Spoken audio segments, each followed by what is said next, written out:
Hello guys, welcome back to our channel. Episode ആരംഭിക്കുമ്പോൾ കാണിക്കുന്നത് ആനന്ദ നിലയമാണ്.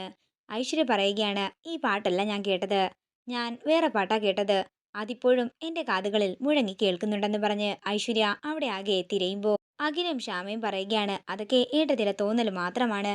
തുടർന്ന് ഐശ്വര്യ താഴേക്ക് പോകുമ്പോൾ അഖില് ശ്യാമയോട് പറയുകയാണ്, ഇപ്പോൾ ഐശ്വര്യടുത്തെല്ലാം കണ്ടുപിടിച്ചേനെ. അത് പിന്നെ ശശികുമാർ സാറ് പ്രാക്ടീസ് ചെയ്യണമെന്ന് പറഞ്ഞതുകൊണ്ട് ഞാൻ പാടി നോക്കിയതാ. പക്ഷേ എപ്പോഴോ ഞാനൊന്ന് സ്വയം മറന്നുപോയി, അതാ പറ്റിയത്. ഇത് കേൾക്കുന്ന അഖില് ശ്യാമയെ ഇടിക്കാൻ പോകുന്നത് പോലെ കാണിക്കുകയാണ്. ഇപ്പോ എല്ലാം തീർന്നേനെ. ഇനി മുതൽ തനിക്ക് പ്രാക്ടീസ് ചെയ്യണമെങ്കിലേ തന്നെ വല്ല നദിക്കരയിലോ ഒഴിഞ്ഞ സ്ഥലങ്ങളിലോ ഞാൻ കൊണ്ടുപോകാം. ഇവിടുത്തെ പ്രാക്ടീസ് ഇന്നത്തോടെ അവസാനിപ്പിക്കണം. പിന്നീട് കാണിക്കുന്നത് ഐശ്വര്യ മുറിയിലേക്ക് ചെന്നതിന് ശേഷം അരുന്ധതിയെ വിളിക്കുകയാണ്. ഇന്ന് വിസ്മയ ആനന്ദ നിലയത്തിലെങ്ങാനും വന്നിട്ടുണ്ടായിരുന്നു എന്ന് ഐശ്വര്യ ചോദിക്കുമ്പോൾ ഇല്ലെന്ന് അരുന്ധതി പറയുന്നു. ഞാനിന്ന് ടെറസിൽ നിന്നും വിസ്മയുടെ പാട്ട് കേട്ടു. ഞാൻ ചെന്ന് നോക്കിയപ്പോൾ ശ്യാമ മാത്രമേ അവിടെ ഉണ്ടായിരുന്നുള്ളൂ. ഇത് കേൾക്കുന്ന അരുന്ധതിയും വിസ്മയയും ഒരു ഞെട്ടലോടെ നിൽക്കുകയാണ്. അത് പിന്നെ വിസ്മയയ്ക്ക് തോന്നിയതാകും. ശ്യാമ ഫോണിലോ മറ്റോ പാട്ട് വെച്ചതാണെങ്കിലോ എന്ന് അരുന്ധതി പറയുമ്പോൾ ഐശ്വര്യ പറയുകയാണ്, പക്ഷേ എനിക്ക് അങ്ങനെയല്ല തോന്നിയത്. ശരി, ഇനിയും പാട്ട് കേൾക്കുന്നുണ്ടെങ്കിൽ ഐശ്വര്യ ഒന്ന് ശ്രദ്ധിച്ചാൽ മതിയെന്ന് പറഞ്ഞ് അരുന്ധതി കോൾ കട്ട് ചെയ്യുന്നു. തുടർന്ന് വിസ്മയ ടെൻഷനോട് ചോദിക്കുകയാണ്, എന്തൊക്കെയാ മമ്മി കേൾക്കുന്നത്? അവള് എന്തിനോ ഉള്ള ഒരുക്കത്തിലാണ്. ഇത്രയും നാളും എനിക്ക് അവളെ ഒരു സംശയവും ഇല്ലായിരുന്നു. പക്ഷേ ഇപ്പൊ എവിടെയോ എനിക്കൊരു ചതി മണക്കുന്നുണ്ടെന്ന് അരുന്ധതി പറയുമ്പോൾ വിസ്മയ പറയുകയാണ്, മമ്മി നമുക്ക് ഉടൻ തന്നെ എന്തെങ്കിലും ചെയ്യണം. അവള് നമ്മളെ വഞ്ചിക്കുകയാണെങ്കിൽ ഉറപ്പാണ് അവള് പിന്നെ ജീവനോടെ ഈ ഭൂമിയിൽ ഉണ്ടാകില്ല. മമ്മി, നമുക്ക് ശ്യാമയെ ഒന്ന് ചെന്ന് കണ്ടാലോ എന്ന് വിസ്മയ ചോദിക്കുമ്പോൾ അരുന്ധതി പറയുകയാണ്, നമ്മൾ ചെല്ലാനോ? അവളെ ഞാൻ ഇങ്ങോട്ടേക്ക് വരുത്തും. മമ്മി, അവള് തന്നെയാ കൃഷ്ണതുളസി, എനിക്ക് ഉറപ്പാണെന്ന് വിസ്മയ പറയുമ്പോൾ അരുന്ധതി പറയുകയാണ്, അത് ഉറപ്പിക്കാൻ വരട്ടെ, ആദ്യം കാര്യങ്ങളിലൊക്കെ ഒരു വ്യക്തത വരുത്തട്ടെ. നേരം രാത്രിയാകുന്നു. പിന്നീട് കാണിക്കുന്നത് ആനന്ദ നിലയമാണ്. ശ്യാമ അമൃതയോട് പറയുകയാണ്, എടത്തി നമുക്കൊന്നുകൂടി അശ്വതി ചേച്ചിയെ കാണാൻ പോകണ്ടേ? അത് വേണോ മോളെ? എന്തെങ്കിലും ആവശ്യമുണ്ടെങ്കിൽ നമ്മൾ വിളിക്കാനല്ലേ പറഞ്ഞത്? അങ്ങനെയല്ലല്ലോ ഏട്ടത്തി, ശ്രീകുട്ടി നമ്മുടെ അരുണേട്ടന്റെ മോളല്ലേ. പിന്നെ ഒരു കാലത്ത് ഇവിടുത്തെ മകളായിട്ടും തിരിഞ്ഞു നോക്കിയില്ലെന്ന് ആരും പറയരുതല്ലോ.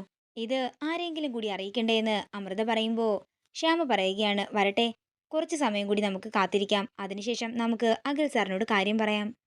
അങ്ങനെയല്ല മോളെ, അരുണും ഐശ്വര്യയും കൂടി ഈ കാര്യം അറിഞ്ഞാൽ എന്താകും പ്രശ്നമെന്നാ ഞാനിപ്പോൾ ആലോചിക്കുന്നത്.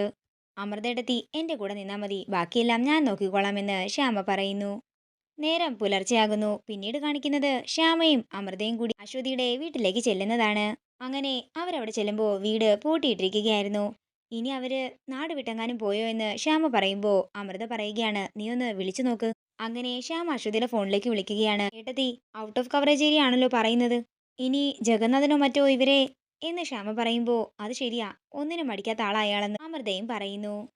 പിന്നീട് കാണിക്കുന്നത് ജഗന്നാഥനാണ്. ജഗന്നാഥൻ രണ്ട് മൂന്ന് സൂപ്പർ മാർക്കറ്റിലെ ഓണർമാരെ വിളിച്ച് സംസാരിക്കുകയാണ്. ഇതൊക്കെ വർമ്മ കറി പൗഡറിന്റെ ഡ്യൂപ്ലിക്കേറ്റ് പാക്കറ്റുകളാണ്. ഇതിനകത്തേക്ക് മായം ചേർത്ത പൊടികളുമായിരിക്കും. ഇത് വേണം ഇനി 3-4 ദിവസത്തേക്ക് നിങ്ങളുടെ കടകളിൽ വിൽക്കാൻ. സാറേ, ഇത് കഴിച്ചിട്ട് ആർക്കെങ്കിലും ഫുഡ് പോയ്സൺ വന്നാലോ എന്ന് ഒരാൾ ചോദിക്കുമ്പോൾ ജഗൻ പറയുകയാണ്, അതാണ് എനിക്ക് വേണ്ടത്. ചിലപ്പോൾ നിങ്ങളുടെ കടകൾക്ക് നേരെ ആക്രമണം ഉണ്ടായെന്നും വരാം. സാർ, അവസാനം ഞങ്ങൾ എല്ലാവരും പെടുമോ എന്ന് അയാൾ ചോദിക്കുമ്പോൾ ജഗൻ പറയുകയാണ്, ഇല്ല, പെടാൻ പോകുന്നത് ഒരേ ഒരാൾ മാത്രം, ആ ശ്യാമ മാത്രം. നിങ്ങൾക്കാർക്കും ഒന്നും സംഭവിക്കില്ല. ജഗൻ, അവസാനം ഞങ്ങൾക്കിതൊരു പ്രശ്നമാകരുത്. നമ്മൾ തമ്മിലുള്ള സൗഹൃദം വെച്ചാ ഞങ്ങൾ ഇതിനൊക്കെ സമ്മതിക്കുന്നത്. നിങ്ങൾക്കാർക്കും ഒരു പ്രശ്നവും വരുന്നില്ല. വർമ്മയുടെ കമ്പനി ജനം ആക്രമിക്കും. അവസാനം ഗവൺമെന്റ് ഇടപെട്ട് കമ്പനി അടച്ചുപൂട്ടും. അതാണ് എനിക്ക് വേണ്ടത്. ഇപ്പോൾ ചെയ്തു തരുന്ന ഈ സഹായത്തിന് നിങ്ങൾക്ക് എല്ലാവർക്കും നല്ലൊരു തുക തന്നെ ഞാൻ തരും. നേരം രാത്രിയാകുന്നു. പിന്നീട് കാണിക്കുന്നത് ശ്യാമ പെട്ടെന്ന് തന്നെ എന്തോ സ്വപ്നം കണ്ട് ഞെട്ടി എഴുന്നേൽക്കുന്നതാണ്. എന്താടോ, എന്തു പറ്റിയെന്ന് അഖില് ചോദിക്കുമ്പോൾ ശ്യാമ പറയുകയാണ്, ഞാനെന്തോ ദുസ്വപ്നം കണ്ടു, എനിക്കാകെ പേടിയാകുന്നു. സാറ് കുറച്ചു നേരം എന്റെ അടുത്തിരിക്കാമോ എന്ന് ശ്യാമ ചോദിക്കുമ്പോൾ അതിനെന്താണെന്ന് പറഞ്ഞ് അഖില് ശ്യാമയുടെ അടുത്തിരിക്കുകയാണ്. നേരം പുലർച്ചെയാകുന്നു. പിന്നീട് കാണിക്കുന്നത് ആനന്ദവർമ്മയെ ഒരു കൂട്ടുകാരൻ വിളിച്ച് സാറ് കാര്യമൊന്നും അറിഞ്ഞില്ലേ എന്നും പെട്ടെന്ന് TV വയ്ക്കാൻ പറയുകയും ചെയ്യുന്നു. മായം ചേർത്ത കറി പൗഡറുകൾ പിടിച്ചെടുത്തു. വർമ്മ സ്പൈസസിന്റെ കറി പൗഡറാണ് പിടിച്ചെടുത്തത്. അത് കഴിച്ച് നിരവധി പേർക്ക് ഭക്ഷ്യവിഷബാധ ഏറ്റിട്ടുണ്ടെന്നും ന്യൂസിൽ കാണുന്നു. ഇത് കണ്ട് ഒരു ഞെട്ടലോടെ നിൽക്കുകയാണ് ആനന്ദവർമ്മ. പിന്നീട് കാണിക്കുന്നത് ആനന്ദനിലയമാണ്. ഈ വാർത്ത കണ്ട് ഞെട്ടലോടെ നിൽക്കുകയാണ് വസുന്ധര. പെട്ടെന്ന് തന്നെ വസുന്ധര ബോധം കെട്ട് വീഴുകയാണ്. പേടിയോടെ ഐശ്വര്യയും ശ്യാമയും വസുന്ധരയെ തട്ടി വിളിക്കുന്നു. പിന്നീട് കാണിക്കുന്നത് ഓഫീസാണ്. ആദിയും അഖിലും അരുണും കൂടി വർമ്മയുടെ അടുത്തേക്ക് ചെല്ലുകയാണ്. ഞാൻ എന്താണെങ്കിലും വക്കീലിനെ പോയി കണ്ടിട്ട് വരാമെന്ന് പറഞ്ഞ് അരുൺ പോകുമ്പോൾ വർമ്മയ്ക്കും ആദിക്കും അഖിലിനുമൊക്കെ നിരവധി ഫോൺ കോളുകൾ വന്നുകൊണ്ടേയിരിക്കുന്നു. തുടർന്ന് മാനേജർ പറയുകയാണ്, ഈ പ്രശ്നങ്ങൾക്കെല്ലാം തന്നെ കാരണക്കാരി എന്ന നിലയ്ക്ക് എല്ലാവരും കാണാൻ പോകുന്നത് ശ്യാമ മേഡത്തിനെയാ. ശ്യാമ മേഡത്തിനെ മാറ്റുന്നതായിരിക്കും നല്ലതെന്ന് മാനേജർ പറയുമ്പോൾ അതിനോട് ശരിവെക്കുകയാണ് ആദിയും അഖിലും. ഇതോടുകൂടി ഇന്നത്തെ എപ്പിസോഡ് ഇവിടെ തീരുകയാണ്. വീഡിയോ ഇഷ്ടമായെങ്കിൽ മറക്കാതെ ലൈക്ക് ചെയ്യുക, ഷെയർ ചെയ്യുക, കമൻറ്റ് ചെയ്യുക.